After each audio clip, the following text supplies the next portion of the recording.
Yo llevo 15 años recorriendo el mundo con mis cámaras. Llevo 15 años, he recorrido 3/4 partes del mundo y he visto y he conocido muchas historias, y he contado algunas de ellas también, de personas que me han demostrado que el origen no tiene por qué determinar el futuro. Que de esto va este TED.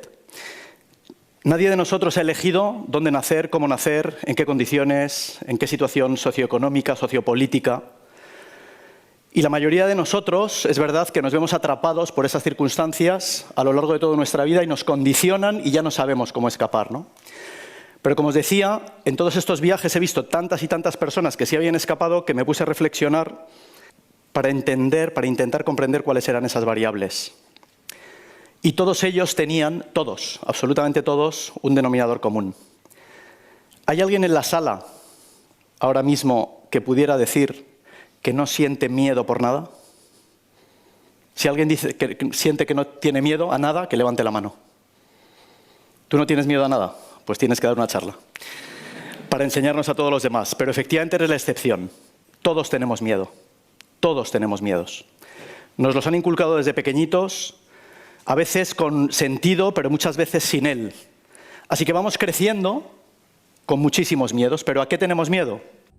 Uno de los pilares más potentes en que se apoya esta dictadura, que sostiene esta dictadura, es el miedo. Hoy le voy a hablar del miedo. Sí, yo he tenido muchos miedos. Muchos miedos, y el peor de mis miedos ha sido el miedo escénico. El miedo escénico me ha golpeado desde que tenía 5 años. Fue un trauma adquirido por la crianza de mi madre.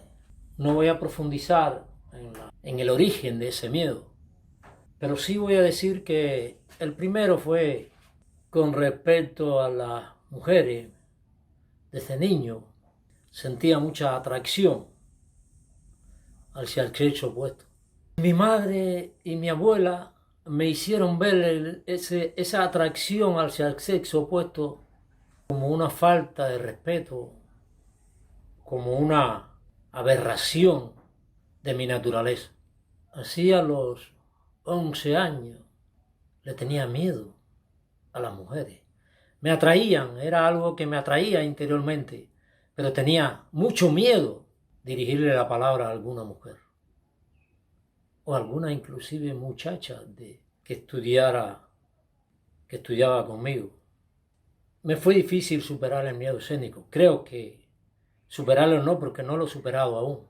Pero recuerdo que la primera jovencita que enamoré, de nombre Mariela, ya en la secundaria, estuve 3 segundos en enamorarla. Tenía tanto miedo que fue rápido, pudiéndole y sabiéndole decir tantas cosas bonitas. Solo le dije, me gustas, y salí casi corriendo, sin esperar ni respuesta. Tenía tanto miedo escénico que, a pesar de haber entrado a la secundaria a los 11 años, adelantado por mis notas muy efectivas, estuve suspendiendo 2 veces el primer año, porque no me atrevía a ir a la educación física y presentarme en short delante de las muchachitas. Huía a las clases de español por temor a que la profesora me señalara para leer. Luché fuerte durante los primeros años de secundaria contra ese miedo que me hacía un daño terrible.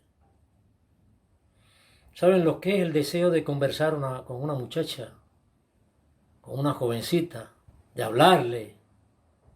Yo, que he sido medio poeta, y no poder hacerlo.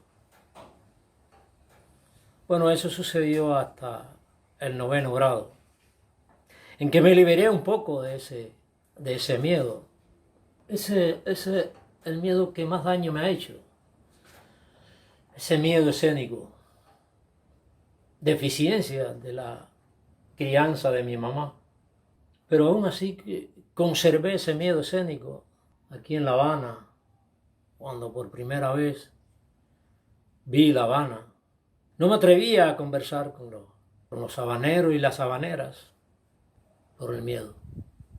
Conviví con esos miedos. Hasta que ya a los 19 años me pude desenvolver mejor con las mujeres y entonces fue un desahogo, fue un ataque masivo hacia cualquier jovencita que me agradaba.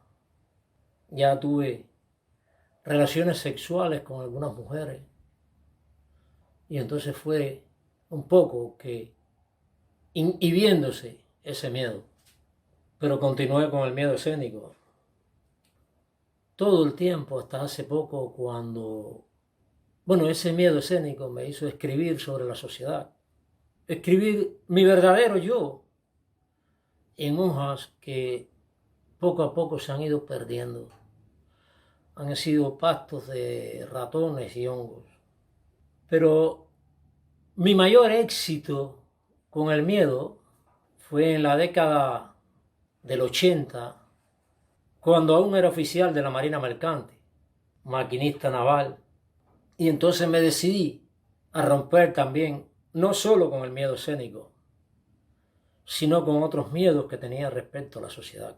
Y así vinieron muchos más miedos, porque ya desde el campo, cuando en 1959 Fidel Castro asciende al poder por medio de la violencia, ya estaba el miedo inculcado que él había programado en la sierra. Yo también sentí miedo, me decían mis abuelos, ahí viene el policía, o fulano te chivatea si compras algo. Y así vivíamos en la sitiaría. Me trasladé a la ciudad y allí también todos padecían de ese miedo. El CDR estaba ahí para inculcarte el miedo. La Federación de Mujeres Cubanas, las organizaciones pioneriles. Y en la secundaria también había un tremendo miedo. Un profesor le decía a otro que era amigo, ten cuidado con fulano, que fulano es chiva. Así viví en el pueblo con todos esos miedos, hasta un día. Hasta ese día en que dejé allí, en el Consejo de Estado, todos esos miedos. Pero realmente, el que más me ha afectado es el miedo escénico. Siempre fui capaz de hacer cualquier cosa solitario. Me imagino que todos esos miedos han sido permanentes en la sociedad cubana después que Fidel Castro ascendió al poder por medio de la violencia. Lo más duro es que esos miedos aún existen y el gobierno los potencia y es uno de los pilares fundamentales en que se sostiene la dictadura, que hay que atacar, que hay que debilitar. Ese puntal que sostiene hoy la dictadura cubana. En la Academia Naval tenía miedo de expresarme quién era, cómo pensaba, y bueno, me tragaba todos esos miedos. Y así cuando entré a la Marina Mercante, también me tragaba todos esos miedos de decir mis pensamientos, mis sentimientos con respecto a la sociedad. Tenía miedo ser yo. Esto fue así hasta mediados de la década del 80. Y al final terminé con ese miedo que le tenía al gobierno cerca del año 1990, cuando me presenté en el Consejo de Estado con 90 páginas manuscritas, donde ahí sí era verdaderamente yo, lo que pensaba, lo que creía de Fidel Castro y su revolución, o parte de lo que creía, estaba escrito ahí. Recuerdo que llegué a la Plaza de la Revolución con un amigo que yo había llevado para que regresara con el auto, porque en mi pensamiento enfrentarse a Fidel Castro era ganarse 30 años de prisión o quizás una cadena perpetua, como lo sucedió a Uber Mato, a Valladares y a otros más. Y otros que fueron mandados a fusilar, fueron asesinados por el presidente Fidel Castro. Uno decía que estaba allí, tenía mis 90 páginas escritas, manuscritas, donde habían críticas, sugerencias a Fidel Castro, el presidente de la República, y al gobierno que él comandaba. Estaba todo aquello, era un compendio de verdades. Y bueno, estuve allí, frente a la Plaza de la Revolución. Le dije al amigo que iba conmigo, le dije, si dentro de 2 horas no regreso, vaya a mi casa, entregue el carro y dígale a mi madre y a mi esposa que o me verán después de 30 años o no me verán más. Sí, aún tenía miedo escénico. Cuando entré a la oficina del primer ministro en la Plaza de la Revolución, sí, tenía un frío dentro, una especie de vacío dentro del pecho. Supongo que era miedo. Pero realmente no era miedo a lo que iba a ser, al encarcelamiento, a lo que me podría suceder. Tenía aún miedo escénico en defender aquello que yo había llevado plasmado en aquellos papeles. Pero hay algo muy importante en todo esto. Entré con ese miedo, con ese vacío en el pecho, un poco que quizás temblándome las piernas. Pero cuando entregué aquello, que supe que estaba allí en la guarida del lobo y que era dirigido al lobo, o a la hiena, mejor dicho, para calificarlo en términos más elegantes, más educados. Y cuando salí, me di cuenta que era otro hombre que había dejado el 90% de todos mis miedos allí.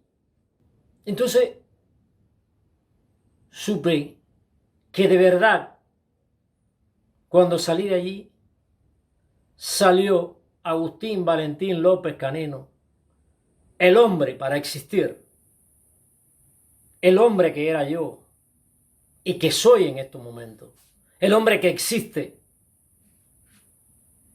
independientemente de que aún me queden algunos miedos escénicos. Así sucede y ha sucedido durante todos estos 62 años con las generaciones de cubanos. Fidel Castro se encargó de esa psicología de masa donde inculca el miedo, lo cultiva en las generaciones.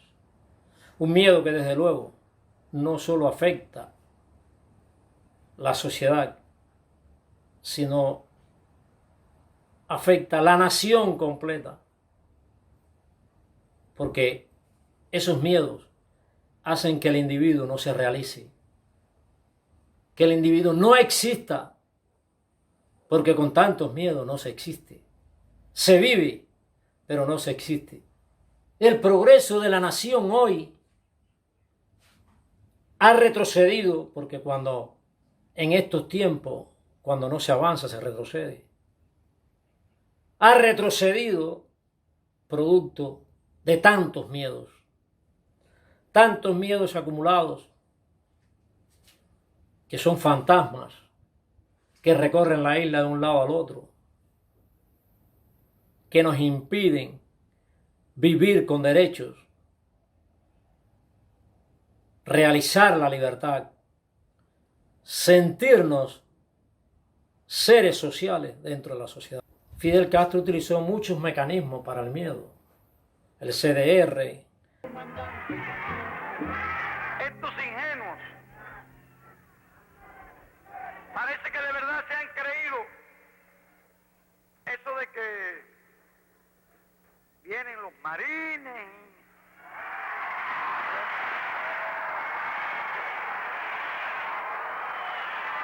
y que ya está el café colado aquí.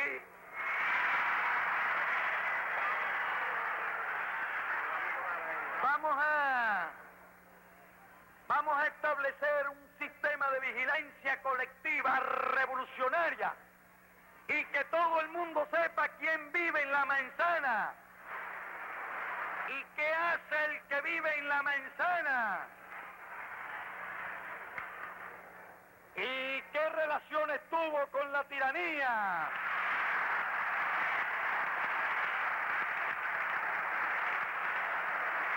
¿Y a qué se dedica? ¿Con quién se junta? ¿En qué actividades anda? Porque le implantamos un comité de vigilancia revolucionaria en cada manzana.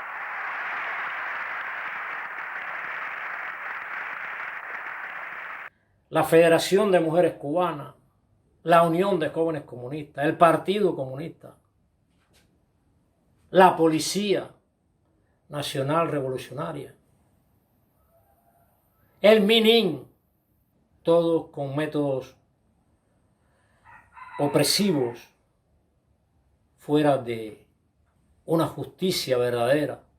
Con motivo de la celebración del aniversario 61 de la creación de los Comités de Defensa de la Revolución, se realizó en toda la capital habanera la Noche de Vigilancia Revolucionaria como parte de las actividades de la Policía Nacional Revolucionaria para agasajar a la mayor organización de masas del país. Esta jornada fue antecedida por un acto homenaje que tuvo como sede la estación policial de Centro Habana. Hasta allí acudieron el héroe de la República de Cuba y coordinador nacional de los Comités de Defensa de la Revolución, Gerardo Hernández Nordelo, el jefe de la Dirección General de la PNR, general de brigada Óscar Callejas Balcarce, y el primer secretario del Comité Municipal del Partido en Centro Habana, Javier Martínez Díaz. Televisión las informaciones. La Unión de Jóvenes Comunistas y la Federación de Mujeres Cubanas, en vísperas del aniversario 49 de la organización femenina, reconocieron este sábado la presencia de la mujer en las tareas de la defensa. Asistieron al homenaje el primer secretario de la UJC, Julio Martínez, la secretaria general de la FMC, Yolanda Ferrer, el general de brigada, Manuel Pérez, jefe del Ejército Juvenil del Trabajo, y la heroína de la República de Cuba, general de brigada Delsa Ester Puebla Viltres. La mujer cubana es parte inseparable de la historia patria. No existe tarea ni área en las Fuerzas Armadas Revolucionarias donde ellas estén ausentes. Las nuevas generaciones son dignas continuadoras de las tradiciones de lucha del pueblo. Servirle a la revolución, eso es un orgullo para mí, tremendo orgullo. Y más hacerme oficial. Las Fuerzas Armadas lo que necesita es eso, la decisión, la valentía, y nosotras como mujeres somos capaces de hacer eso y mucho más por nuestra revolución para que siga adelante. Me siento orgullosa de encontrarme hoy en el servicio militar voluntario femenino, porque la revolución puede contar conmigo para lo que sea y voy a defenderla con la preparación para la defensa que he adquirido aquí en las Fuerzas Armadas, defender la revolución en cualquier momento y en cualquier lugar. Donde haya respeto por el individuo como ser humano. Hermano, este hombre que habla del miedo, yo me sentí muy satisfecho porque un poco que solo y otro poco con Cristo puede saltar esa barrera del miedo. Pues primero tenemos miedo al propio miedo. Tenemos miedo a sentir miedo. A nadie le gusta sentir miedo, excepto esos 4 que dicen que las películas de terror sí y se van a verlas, pero en realidad es mentira, porque saben que es una película. Pasan mucho miedo en ese momento, pero luego todo está normal. Tenemos miedo en nuestro camino para cumplir nuestros sueños, para que nuestro origen no determine nuestro destino. Tenemos miedo a no tener determinación, a no ser capaces, a no creer suficiente en nosotros mismos como para decir, ¿voy a ser capaz de llegar a ese sitio al que quiero? Decía un tío mío que murió hace 2 años, desde que éramos niños a mis primos y a mí, nos decía, mirad, lo que hace un hombre lo hace otro. Y tenía razón. De repente hay alguien que es capaz de hacer una tarea, la que sea, en una semana. Y a lo mejor nosotros necesitamos 1 mes, o 6 meses, o 1 año. Pero la realidad es que la mayoría de las cosas que uno se propone es capaz de hacerlas. Los cubanos aún hoy no logran saltar ese muro que parece impenetrable a veces, donde el terror está dentro de uno, no está afuera, está dentro de uno. Porque en cientos de miles de ocasiones no sucede lo que presentimos. Es el miedo el que nos hace ver esas barreras, el que nos hace ver esas armas, esa muerte prematura. Porque la persona que no existe tiene una muerte prematura. De hecho está muerto ya. Aunque respire, aunque hable, aunque intente pensar y estar en interrelación con lo que lo rodea.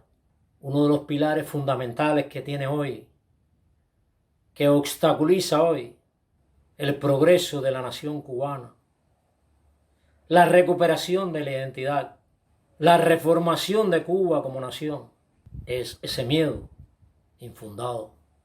Le tenemos miedo a todo lo que se refiera a la política del sistema. Claro, el cubano ha ido un poco que soltando esos miedos, pero lo suelta a través de las redes sociales. En más del 90% de las ocasiones no es capaz de decirlo donde hay que decirlo y a quien hay que decírselo. Cientos de miles de cubanos se mantienen con miedo y después que salen del país es que son capaces de decir lo que pensaban y lo que sentían, cuando ya no es objetivo. Porque realmente, ¿qué objetivo tiene que un cubano huya del país y allá, en el otro lado, diga lo que piensa y lo que siente con respecto a la sociedad cubana? Yo no entiendo este miedo. Ese miedo de que eres capaz de cruzar la selva del Darién, donde hay cientos de miles de peligros, naturales inclusive, en manos de coyotes. Yo no entiendo ese miedo que se tiene a reclamar un derecho y no se tiene miedo a lanzarse al mar en una rústica embarcación inapropiada para la navegación. Yo no entiendo ese miedo donde un cubano, antes de exigir su derecho a la protesta, al respeto a sus ideales y a sus propios derechos, antes de eso es capaz de robar, de denigrarse, de prostituirse y al final huir de la nación de cualquier forma incorrecta, enfrentarse a los coyotes en México, cruzar el peligroso río Bravo. ¿Y qué nos queda? Al menos 3 migrantes cubanos fallecieron en un accidente en el sur del estado de Veracruz, México. Aparentemente el conductor perdió el control, se volcó. En la camioneta viajaban otros migrantes cubanos, incluidos 3 niños menores de 9 años.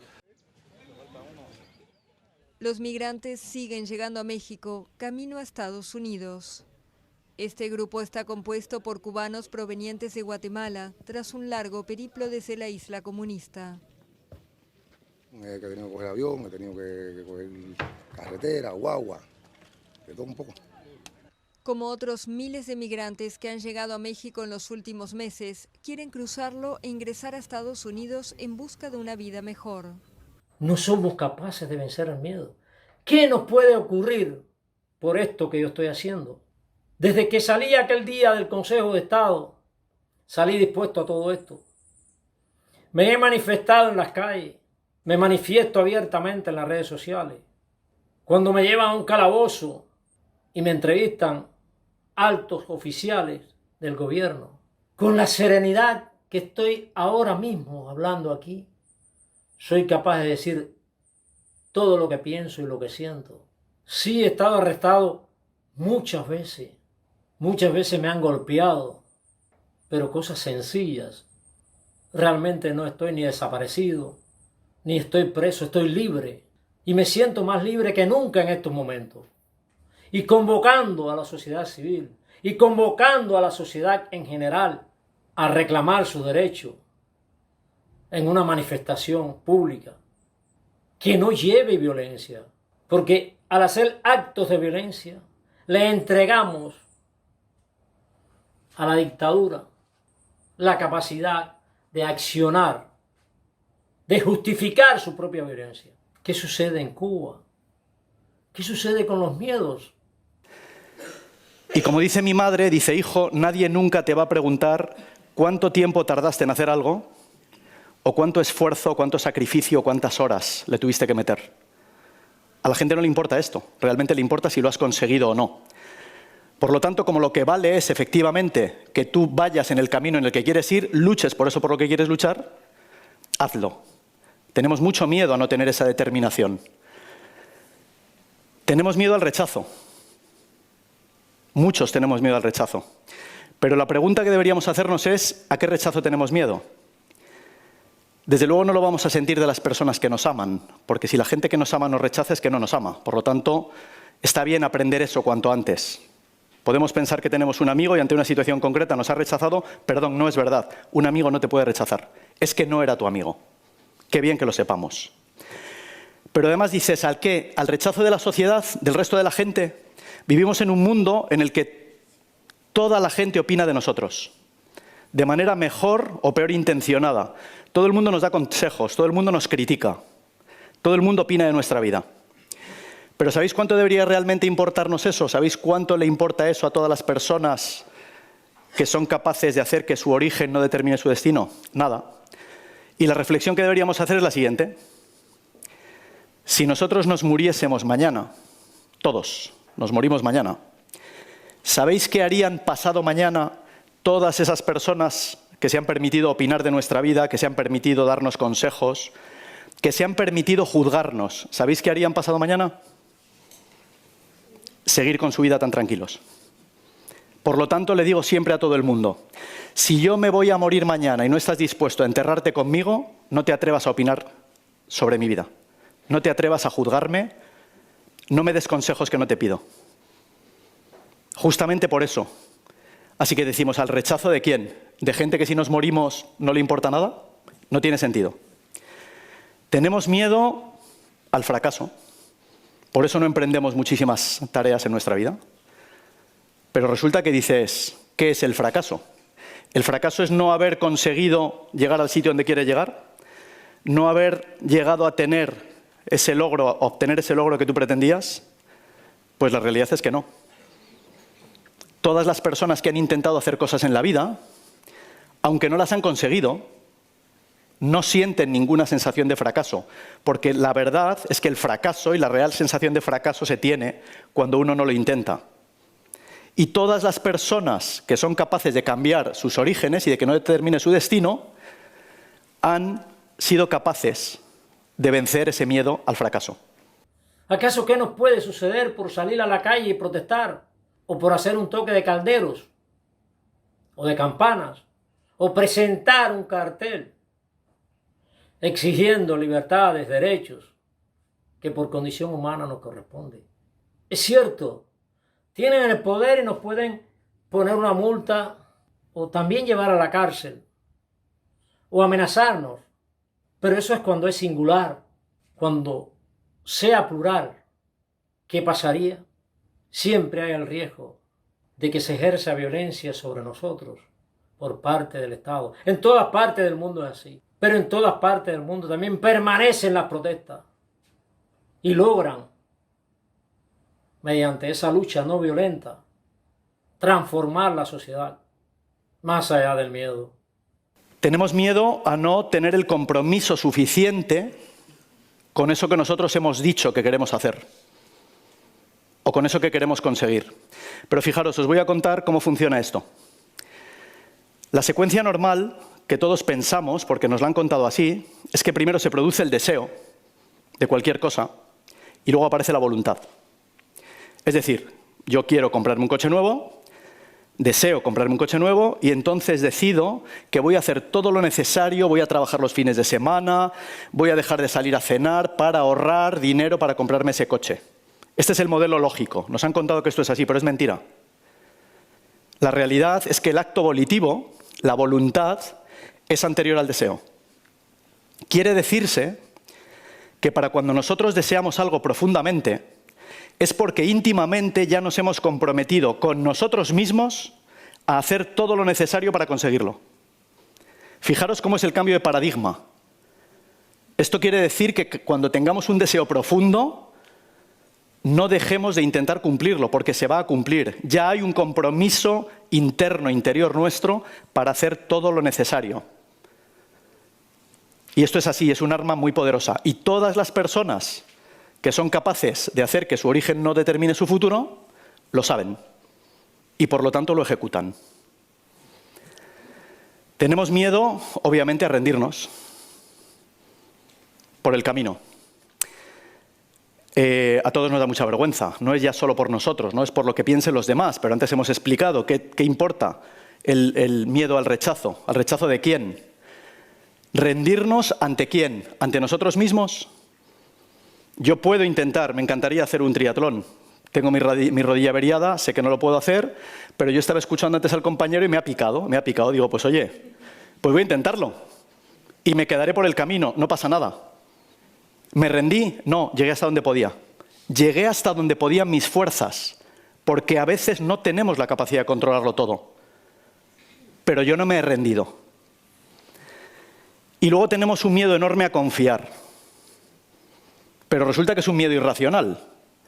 Porque fíjate, empezamos confiando en los políticos, con lo cual si confiamos en los políticos, a partir de ahí ya, ¿a qué tenemos miedo a confiar? Pero confiamos en el conductor de autobús cuando nos subimos, confiamos en el piloto del avión cuando nos subimos, confiamos en nuestro corazón, que no deje de latir. Pero resulta que me doy cuenta de que la mayoría de las personas confiamos en aquellas cosas que no podemos controlar y sobre las que no podemos tomar decisiones. No me queda más remedio que confiar en que mi corazón siga latiendo, porque no puedo hacer nada para que lo haga o no lo haga. Así que el salto que dan las personas que son capaces de cambiar su destino, de cambiar el destino que su origen les tenía predeterminado, es que son personas que confían.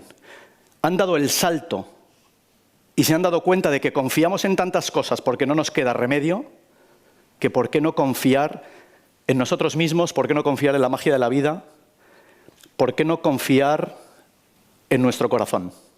Iban por la selva una vez un guía y una chica en una expedición y se habían adentrado ya 8 horas. Yo iba en esa expedición, en India, y de repente ella se dio cuenta de que estábamos muy lejos de la civilización y le preguntó al guía, le dijo, oye, si ahora me picara una serpiente, ¿qué harías? Yo dije, la pregunta es potente, vamos a ver qué dice el guía, ¿no? Y el guía le dijo lo siguiente, le dijo, mira, todos los problemas o toda la solución a los problemas y todas las respuestas a todas las preguntas que tenemos los seres humanos están contenidas en el espacio que hay si estiramos el brazo y giramos sobre nosotros mismos 360 grados. En este espacio están todas las respuestas.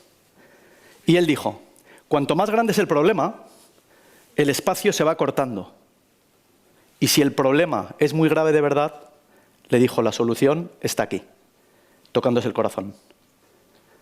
Todas las personas que son capaces de salir de ese destino que tenían predeterminado han hecho una cosa, que es poner el corazón y confiar.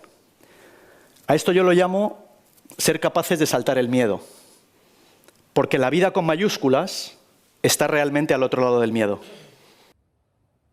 Tenemos que saltar más allá del miedo o del temor. Al final no nos van a quitar la vida a todos, no nos van a encarcelar a todos,